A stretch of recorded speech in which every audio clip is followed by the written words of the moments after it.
dari babak grup Piala AFF 2024. Kita akan bahas bersama manajer tim nasional Sumarji dan analis sepak bola Binder Singh. Selamat malam Pak Marji, Bung Binder. Ya, selamat malam. Assalamualaikum. Waalaikumsalam. Selamat malam. Baik, Pak Marji, kondisi tim terakhir bagaimana sekarang? Baik, terima kasih. Jadi perlu saya sampaikan kondisi para pemain kecuali Rivaldo kondisinya sangat baik, benar, dan alhamdulillah tidak ada cedera yang berat ya.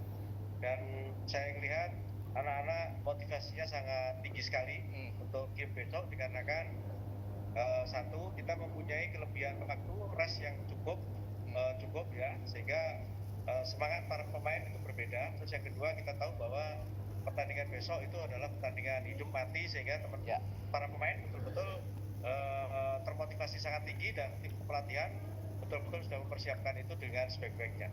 Oke. Saya kira itu. Baik. Banyak yang bilang juga yang paling penting menghadapi Filipina besok menyiapkan mental pemain. Nah, karena ini juga laga penentu di babak grup, terutama mengurangi tekanan pada pemain ini. Fokusnya bagaimana treatmentnya pada para pemain, Pak Marji?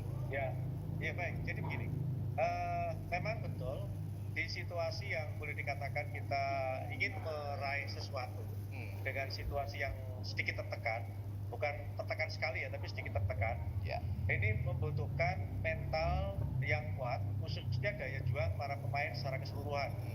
Jadi dalam tim itu yang saya tekankan kepada para pemain di situasi yang seperti ini, yang dibutuhkan adalah mental yang kuat, mental yang tangguh, dan mental tarung, mental juara.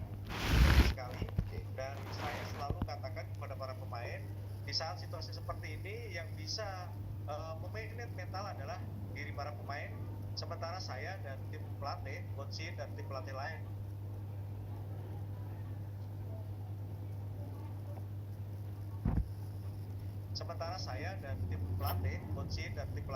itu memberikan motivasi yang lebih, sehingga perjagaan terus yang namanya mental yang kuat, mental bertarung, dan mental itu yang penting.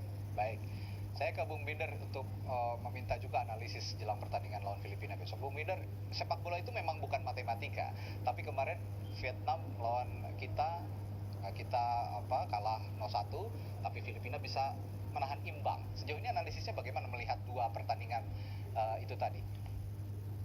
Yang pertama, pertandingan Filipina lawan Vietnam, ya mereka diuntungkan juga karena lapangan sintetis itu ya. Yang menyulitkan juga Vietnam ya untuk memainkan permainan mereka ya.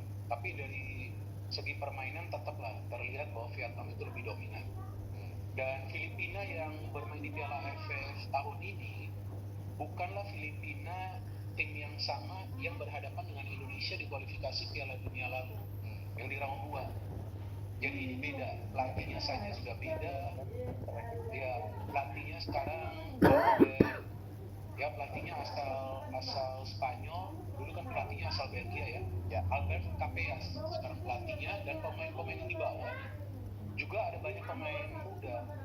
Ada beberapa pemain senior yang memang tidak bisa mereka panggil karena masih membela klub mereka. Ada yang masih bermain dari ini. Saya melihat permainan timnas kita di 3 pertandingan sebelumnya kelemahannya itu di lini tengah. Karena kelihatan kita belum punya pemain yang bisa menyerang serangan dari para pemain tim lawan secara konsisten. Ringan-ringan saja latihannya. Tapi yang berat-berat kemarin latihan untuk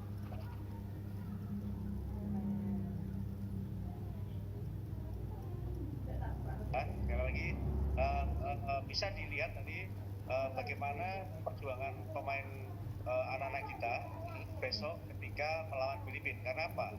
Karena kaitannya dengan strategi sudah disampaikan, taktik sudah disampaikan. Ini tadi juga kita lebih kepada taktik dan strategi, termasuk apa yang ditanyakan tadi. Oke. Tinggal sekarang berkaitan dengan soal kemampuan fisik ya, kemampuan fisik para pemain tinggi, pemain kita, dikarenakan kita punya waktu cukup panjang rest kita. Pasti nanti besok itu pasti akan berbeda. Kenapa? Karena seperti itu menurut saya itu hal yang wajar. Kenapa? Real memang beberapa 2 game yang sudah dijalani memang kurang bisa masuk. Bukan, nah kira-kira formasi yang paling pas untuk permainan kolektif, formasi bagaimana, Bung Binder? Saya pikir tidak ada salah ya dari Sintayong untuk memakai formasi 3-4-3 atau 3-5-2. Karena banyak di antara netizen kita yang budiman dan bijak ini, kalau netizen kelas